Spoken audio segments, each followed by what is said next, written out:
आणि आता महत्त्वाची बातमी, भोंदू अशोक खरात याला एसआयटीचं पथक महाराष्ट्र पोलीस अकॅडमीतून यावेळेस आता घेऊन कोर्टात निघालेले आहेत। आज रविवार असल्यामुळे कोर्टाला सुट्टी असल्यामुळे विशेष कोर्टात हजर केलं जाणार आहे। आणि ही दृश्य आपण बघतोय, महाराष्ट्र पोलीस अकॅडमी ते कोर्टाचे 4 ते 5 किलोमीटरचं हे अंतर आहे आणि मोठा पोलीस बंदोबस्तात भोंदू अशोक खरातला एसआयटीचं पथक घेऊन जात असल्याचं आपण बघतोय। विशेष कोर्टात आज हजर केलं जाणार आहे। आज रविवार असल्यामुळे कोर्टाला सुट्टी आहे आणि त्याचमुळे विशेष कोर्टात भोंदू अशोक खरातला हजर केलं जाईल। महाराष्ट्र पोलीस अकॅडमी ते कोर्टाचं 4 ते 5 किलोमीटरचं अंतर आहे आणि ही दृश्य आपण बघतोय। हा संपूर्ण पोलिसांचा फौजफाटा तैनात करण्यात आलेला आहे आणि याच फौजफाट्यात आता भोंदू अशोक खरातला घेऊन जात आहेत। भोंदू अशोक खरातवरती आतापर्यंत 11 गुन्हे दाखल करण्यात आलेले आहेत। भोंदू खरातला एसआयटीचं पथक महाराष्ट्र पोलीस अकॅडमीतून घेऊन आता निघालेलं आहे। कोर्टात अगदी काही मिनिटांमध्येच हे पथक पोहोचेल खरातला घेऊन। आज रविवार आहे, कोर्टाला सुट्टी आहे, त्यामुळे विशेष कोर्टात खरातला हजर केलं जाणार आहे। महाराष्ट्र पोलीस अकॅडमी ते कोर्टाचं अंतर जर आपण बघितलं तर अवघ्या 4 ते 5 किलोमीटरचं हे अंतर आहे आणि हे अंतर गाठतानाच आपण बघतोय पोलिसांचं कडेकोट बंदोबस्त या खरात सोबत आहे। मोठा बंदोबस्त भोंदू खरातला एसआयटीचं पथक घेऊन जात असल्याचं आपण बघतोय। विशेष कोर्टामध्ये अगदी थोड्याच वेळात आता भोंदू खरातला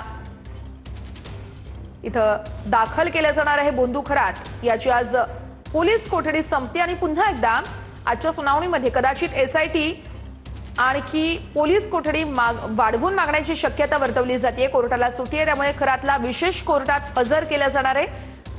भोंदू खरातवरती 11 गुन्हे दाखल करण्यात आलेले आहेत आणि आपण बघतोय एसआयटीचं पथक असेल, फॉरेन्सिक टीम असेल, जसजसे तपास वाढतायत तसतसे अनेक नवनवीन खुलासे समोर येत आहेत। उमेश आमचे प्रतिनिधी या संदर्भातले आपल्याला अपडेट्स देत आहेत। उमेश, भोंदू खरातला घेऊन पोलीस कोर्टाकडे रवाना झालेले आहेत। साधारणतः किती वेळामध्ये हे संपूर्ण पथक कोर्टात पोहोचेल? साधारण आता या ठिकाणी हे पथक जे तर ते अशोक भोंदू खरातला घेऊन जे तर आता कोर्टाच्या दिशेने निघालेलं होतं। मात्र आता हे पथक जे तर ते एका ठिकाणी आता थांबलेलं आहे। पुढे रे एका ठिकाणी हे पथक थांबलेलं आहे। आता अशोक खरातला जे तर ते या ठिकाणी खाली उतरवलं जाणार आहे आणि या ठिकाणी कदाचित आणखीन त्याची काही चौकशी करायची काय तर त्या ठिकाणी केलं जाणार आहे।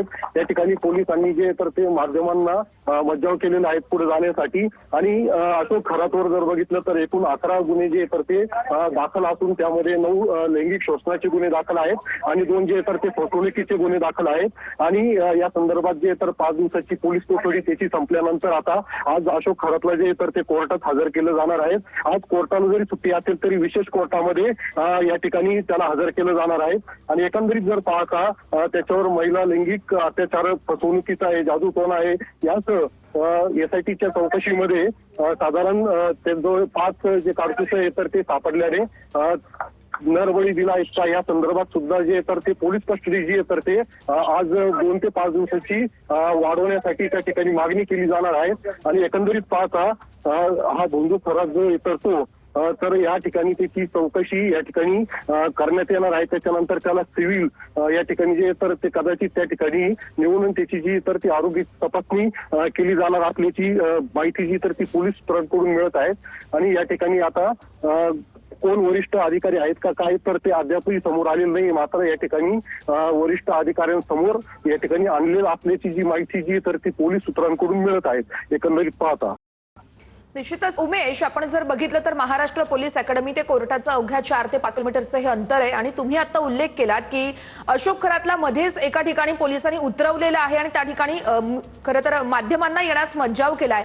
तो परिसर नेमका कोणता आहे? पोलिसांकडून काय माहिती दिली जाते आपल्याला?